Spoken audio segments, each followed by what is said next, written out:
Is it for your wife? 3? One of them. You hear this? It's a documentary. It's not a documentary. It's a walkie-talkie. Yo, we're back with another walkie-talkie with the homie Billy. Billy, introduce yourself, let the people know who you are and what you do. Sure. So my name is Billy. I am a photographer. I can't even call myself a street photographer. I don't even know, man. I just do photography. I'm on the streets. I travel. I'm based here in Brooklyn, in Bushwick, which is where I've taken you guys here. This is Bushwick. I've been shooting for about 5 years now. I've been shooting photography for about 5 years, so I'm still newish, kind of newish into it. I grew up in Philadelphia. I came here 10 years ago, and there have been times where I thought about leaving, but honestly, photography has kept me here. Photography has definitely kept me here, and now I don't know if I ever want to live anywhere else, so I love New York. What are we shooting with today? So we've got a Sony A7R5. I use Sony. I used Canon before that, but I'm a Sony guy now. But to be honest with you, I'm one of those people that are not big on gear. So you give me any camera, and I'll shoot with it. You know, it'll work. And I get a lot of questions what I shoot with, and a lot of times I'm hesitate to tell people because, like, you know, you can buy this camera, but it's not going to be the same shot, right? It's not going to look the same. It's not going to feel the same. That's what I do. Yeah. But you got to find what fits for everybody else. 100%. Find what fits for you. Yeah.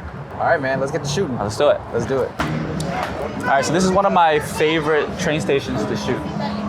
I think at all times of the year, the light is like always, there's always light hitting it at a certain point, you know what I mean? Today's not the best day, right? It's a little cloudy, but you can already see it. There's like great light here. I just love the light, man. I'm a big chaser of light.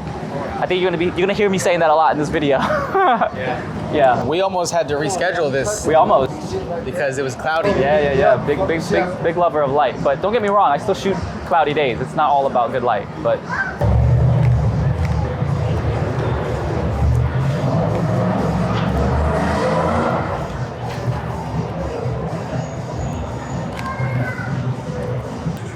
So the one thing I like doing is I like framing stuff up, right? So I like trying to see different subjects and trying to position them in certain areas to get layers, you know, get more foreground, background, midground. And I like waiting for a scene to unfold too. I try not to just snap it all the time. But like this train coming by, I can get everything in. Using the lady there, the girl there as the foreground and the guy there as the subject, and then the train. How you doing? Good?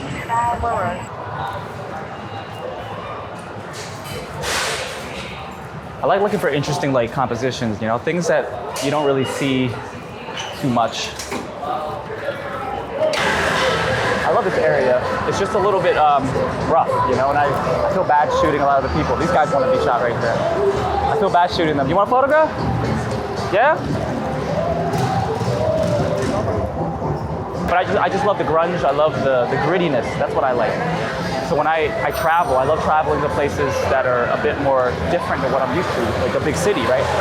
Like I love Southeast Asia, I love going to Africa, I love like South America, because it's different, and not just that, it's gritty, you know, there's a lot of character, it's just different than what I'm used to. I think at this point I've been to like more than 50 countries. I've been to a lot of those countries before I was taking photos as just the tours, like as a backpacker. I used to backpack a lot and stay in hostels and all that. And back then it was more like, so what country looked the prettiest, or like what country was I more curious in? But now since I've started taking photos, it's more so what countries do I want to share in my own way, in my own view, my own style. There's many different or similar places that a lot of photographers gravitate towards. Like I know I'm a big fan of like Alex Webb, and he's got like countries that he's been to that he has books about that are really good. You know, I try to go back to those countries, not to redo what he did, but see how it's changed since he's done it, and see what I can provide to it. Like I've gone to Mardin in Turkey, which I don't see many photos of, and I think one of my favorite photos I've taken so far is in Mardin. It's like of a guy in a stall. He's in his own stall, but it's messy, and he's right in the middle. If you like just glance over it, you might miss him. It's just his head. You know, there's like a light bulb above him, and let's say you go to a country that's like more underdeveloped. Yeah. Do you ever feel like you're like exploiting? No, I get asked that, and I see that, and I understand that question. I think the answer is yes and no. I'm definitely somebody who would hate to be known for exploiting other people's. I think if you go with good intentions and you're not showing people like in a way that's hurting them and making them look bad, right? You know, you're not taking the photo and you're going, well, I can't wait to go sell this, you know? I don't know, I feel like our jobs as photographers is to go and document, right? The world, or New York, or wherever you are and want to do. Your job is to document. So if you're not going out there and telling the story of what's going on today. Who will? Like I get that we have like journalistic photographers and folks to do that, but like I think the beautiful thing about today is we can all afford to travel, and we can all afford to be photographers, and we can do that. We can do those things. How would you describe your kind of style of photography? That's an interesting question. I really don't know, to be honest with you. Everybody like labels it a certain way. I don't know if I agree with it. I think like the term cinematic is overly used. It's used way too much these days. I don't even know what that means, like cinematic photographer. You're just taking photos that look like a movie. I want to think, I don't know for sure, but I want to think that my photos are a little more than that. Like I want to think that there's substance to it too, right? And so I really don't know. Like there's a blend of street. On the streets I do capture moments, and I do like capturing people and the interactions between them. But I also like it a bit abstract a little bit, which I know could be considered street. I also love traveling. I love like documenting different cultures and different places. I feel like it's one of those things where I just do what I do. I take the photos and I put it out there, and people they label it what they want to label it, you know? How did you arrive at like the style or the way you edit? That's a good question. I think how I arrived at it was when I first started photography. I started doing landscape. I started shooting landscape. You know, I started traveling. My first trip when I bought my first camera, I went to Iceland. And I thought, I'm a landscape photographer. This is what I want to do for the rest of my life. This is it. And then as I kept going to different places, I naturally gravitated, starting to shoot people. And it happened over abroad. It wasn't in New York. I was like abroad, and I was like, I remember being in Guatemala there for like to shoot the mountains and all that stuff. And then I was like, I'm more interested in like those people over there that look, the native, the indigenous, people that were dressed very colorful, and they were just beautiful people, and I had not seen anything like that. I mean, I had like those magazines like Nat Geo and all that, but I've not seen that for myself, and I just walked over there and took some photos. And so I think my style evolved from that, where I think as a landscape photographer, a lot of modern landscape photographers, their stuff's mostly edited, and so I kind of just like evolved from that to street. So I think that's where I got it, but also I like things that are more muted, more desaturated. I just don't know why. I appreciate color, and I when I'm out here sometimes I look for it, but then I take it back and I'm just like, all right, turn all that color off. I don't know what it is. I like that, and I think that shows in some of my style, but who knows? I think styles are meant to change too, right? I've shot this area quite a bit, so I'm starting to know a lot of the locals, yeah. He was asking me why I shot his furniture store yesterday. Oh. Just like the sign, you know what I mean? Like he's talking about it now, see? Yeah. He's talking about it now. But that's another beautiful thing about, I think, for me at least, how to get great photos is you've got to really connect with the place too, and that's something I've learned early on traveling. Like the moment you put out a good vibe, good body language, good chemistry, to the people around you, that's not guaranteed that they're going to give you an opportunity to take a banger, but it's just your mindset's different, their mindset's different. They're going to be more welcoming. They're going to let you into their space. What's his name? Bruce Davison. He had a couple of books where he was like focused on an area. He had like a book on Harlem where he was like focused on Harlem for like 2-3 years, and he only got those shots because they knew him. They let him in. He stayed there. You ever switch lenses? Yeah, I do. How often and what like focal length are we talking about? It's a good question. So I get that question a lot too, and I don't really know how to answer it because I'm not one of those people that are like, I swear by a 28, I swear by a 50, I honestly, I'm one of those people that I'll try to get the shot, whatever's needed to get the shot, or whatever I feel I need to resort to get a good shot. And some days I don't want to go through the trouble of a prime lens. Some days I'm just like, I don't know what I want. And especially when I'm traveling, when I'm in a new place, the first couple days, I love using like my 24-70, my zoom lens. I don't want to force a lens on an area when that area can benefit from a longer focal point, right? Or a short or a wider focal point. And even in the city sometimes, I think you've seen me a few times, I have a 24-70 sometimes out. But sometimes, like this area, I've done so much, and I know what works well for me, my style. I have my 35.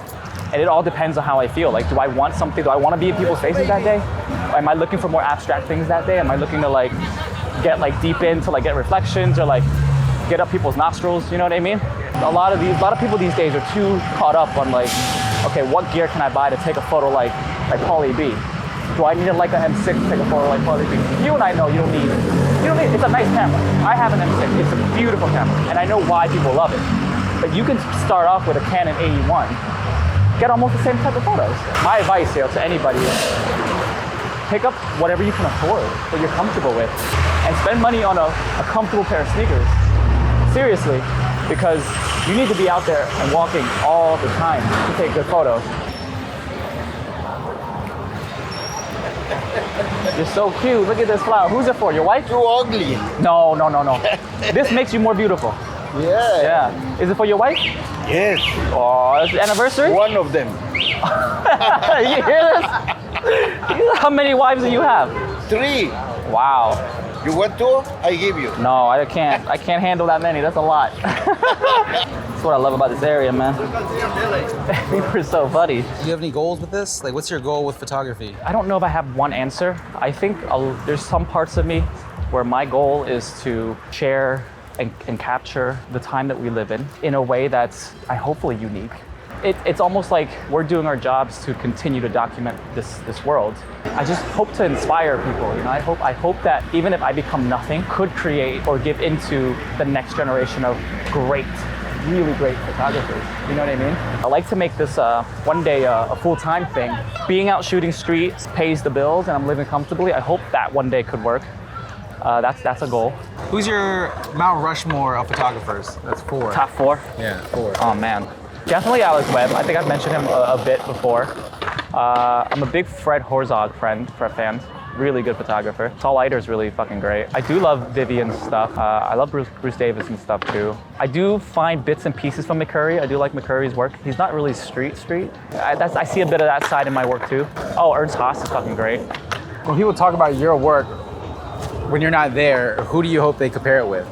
I hear a lot of people leave comments and they compare it, but I question them. I'm like, do you really know that person's work? Because my work's not really. I hope one day that they don't compare it to anybody and it stands on its own. But to answer your question, I mean, any of those guys I've mentioned, or anybody who I think has any impact to street photography, I'd be honored, dude. If you compare me to any of like the greats, it's an honor. Yeah, it's an honor. You know, one of the reasons why I agreed to be on this was not only do I get to talk to the famous Pauly B, but I admire you guys. I see you guys out there. And when I see you guys, I mean like, you know, a lot of the analog photographers, not all of you guys are analog though, but like a lot of your crew, the crew that's out there, you know, and you guys have a big community. You know everybody, they all know each other, and there's like respect and there's love, and you have support each other. And I feel like that's not the case with a lot of communities, especially in the photography world. And so I admire that. You know, it's like a big thing to like have photographers go out there where like you're standing right there, you're seeing the same things, and nobody's arguing about, you know, no, I took that first. Who's gonna post that? And you know, maybe you are, but you guys are doing it in a way that's productive, right? I know people that have lost friendships from like people who are like, all right, like I've taken that. You can't post it, or like, you know, and it shouldn't have to be that way. Imposter syndrome. What's your relationship with that? Oh man. I think we're friends with benefits. You know what I mean? Like me and imposter syndrome. Like every now and then, when I least expect it, they want to visit. When I think I'm over them, we're never really like far apart. We're never really far. And I say that because like, and I think with technology today and with social media today, it's easy to compare yourself against other people. And like, it's also easy to like look at some of the great photographers and go, holy shit, look at what they produced, like what they had in this period of time. And it's easy to go like, I don't think I'd ever do that. Or one other thing is like, look at everything that's been done. What am I gonna add to this shit? You know, who am I? Like, why should I keep doing this? But in there's periods where sometimes I might take it more serious. And some periods where I'm like, let me just go out there and just do what I do, and I'll get what I get. Not only is it better for me mentally, but I feel that I take better photos. You know, definitely got imposter syndrome. Like I think most people. And I think I always will. And I think a part of that helps to motivate me too. I think it's nice to kind of feel like you're never on top. It's a documentary. It's not a documentary. It's a walkie-talkie.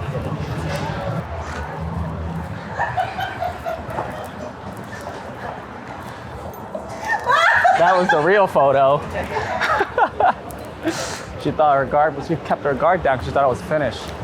But I'm never finished. Earlier we talked about how it would be nice if this was like a full-time thing for you. Obviously, right now it's not a full-time thing. You have a 9 to 5. I'm a 9 to 5. How do you balance the 9 to 5, like a regular social life, Oh my God. and being able to go out and take photos as much as you do? I don't know if I have a social life, to be honest with you. When people ask me that, right, and they're like, oh my God, I can't believe you're not a full-time photographer, like, but I feel like a lot of people, even if they are full-time photographers, they don't dedicate all of their time to just photos, right? Like they also balance it with other things. And I'm the type of guy where if I had all the time in the world, I don't know if I'd use it all for photos. Like, too much time isn't necessarily great either. And I think for me, having a full-time job, it isn't ideal, but I do like my full-time job, and it allows me to have to savor my time, be more cautious and careful with my time, because I know I don't have a lot of it. And photography is like my love. It's like my passion. Like that's the only thing and the thing I want to do. And so if you love something, you make time for it, I think. You know, yes, I don't have all of my time. It's shared, but the free time that I have, it's now precious. And so I don't waste any of it.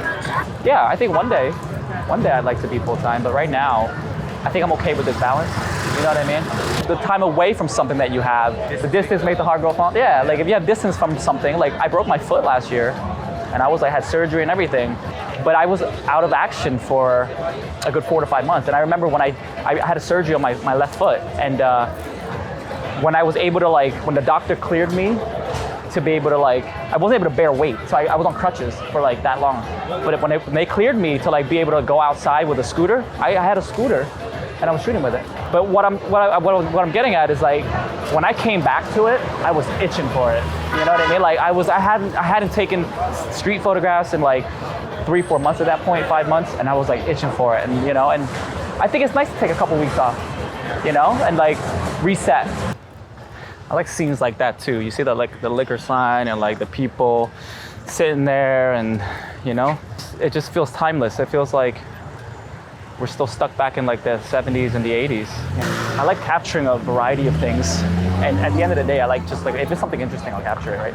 But like if I can tell you what I gravitate towards more, it would be like timeless things, like this nostalgic feelings and places that look like they're out of place, things that look like they don't fit. And sometimes it might not be a photograph for right now, but it might be something you come back to.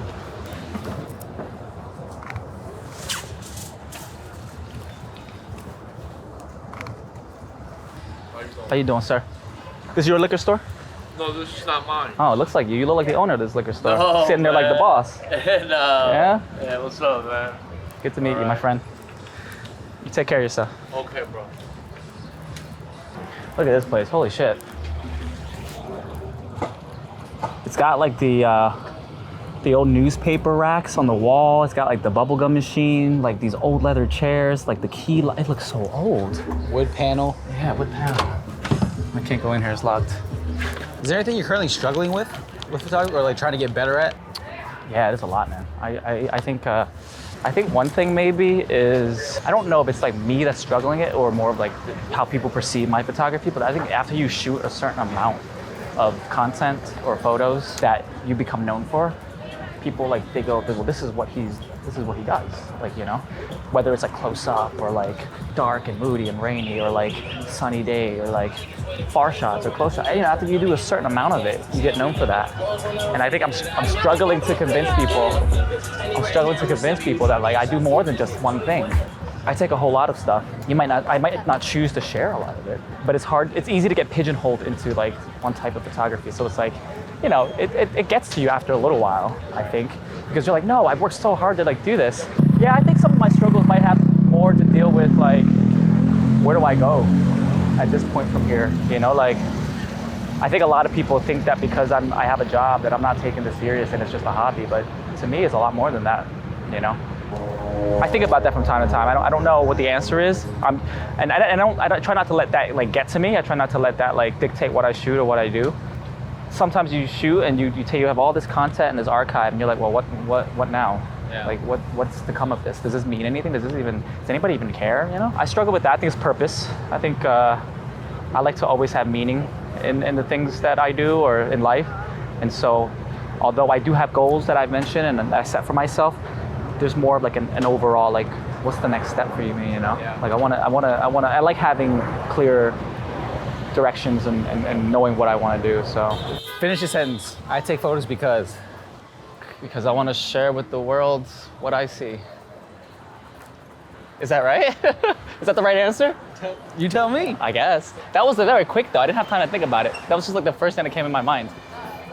But it's true though. I do want to like take photos because I want to share not just my experiences, but what I see, what I'm living through, you know, and that maybe people can relate to it. People can feel something about it. There's no wrong answers. No wrong answer. But it also, I do it because I don't know what else I would be doing, man. I've always been artistic. I wanted to be for the longest time when I was 5 years old, to be honest with you. I remember I was in my old apartment with my mom and I was drawing. I was doodling something at night. And my mom was like, what do you want to be when you grow up? And I was like, I want to be an artist. I want to be like an illustrator. And she was like, nah. She was like, nope. And you know, like Asian immigrant parents, they just want you to be something successful. And, but I stayed true. Every couple of years, my passion for illustration would come back up and I continue to do it. Even though I went to school and I went to college for something else, I still kept with being an illustrator. And I, for the longest time, wanted to be a fine art illustrator. I did some comic book stuff I dabbled with. And so the visual arts was always inside of me. It was always something I had. But then I found out later that all of that just led me to photography. The arts, that's all I know. Even in my spare time back then when I wasn't shooting, I was painting and illustrating.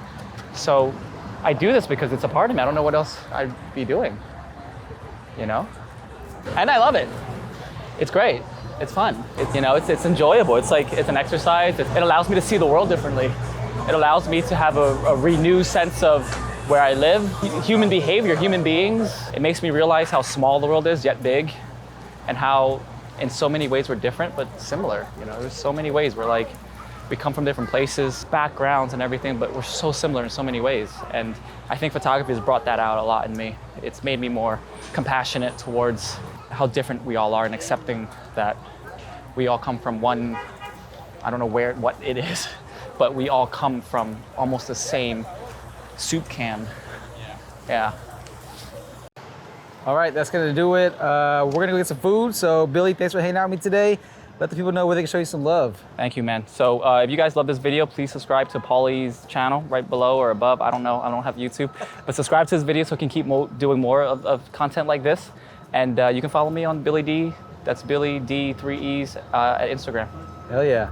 See you guys. Billy D and Paulie B out. Let's go. Now when they see us in the streets, all they wanna do is take pics, and I'm like, okay.